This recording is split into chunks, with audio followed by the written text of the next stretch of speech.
I would love to be able to say I sat down and I figured all of this out one fine day in my life, and nothing could be further from the truth. It is a very humbling story that I have. Honestly, I backed into them. So I got a referral and I went to somebody, and I had a very cathartic experience on the massage table, and he was doing this form of body work. I said, "What are you doing?" He said, "This is Tsang," and I was compelled to learn it. This is literally how it started. I did not sit down and research body work. I had the experience of it. I had the impact of it in my own body, in my own life, and I said, this is the deepest work that I have ever come to experience, and I have got to learn it, and I have got to share it.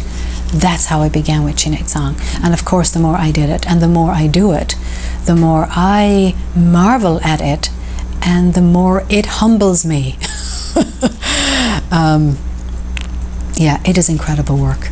It is incredible. So, how I came to Ayurveda was through a friend of mine who recommended I see an Ayurvedic practitioner who at the time was working in Berkeley.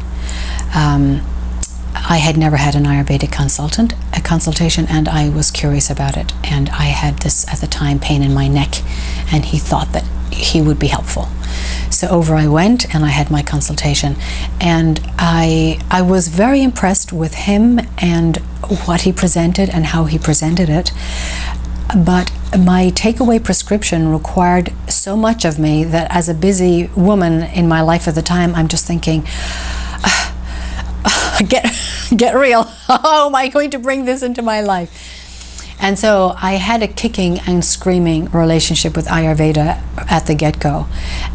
But through the kicking and screaming, incrementally and slowly and at my own pace, I started taking on some of the suggestions that he had made.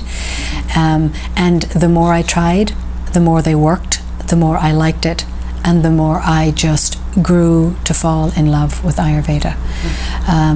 To the point that I upscuttled my life several years ago and moved to New Mexico to study with Dr. Vasant Lad in the desert.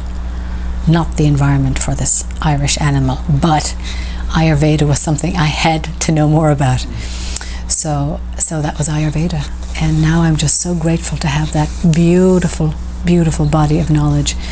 And if I never used it outside of my own life, I tell myself, would that be enough?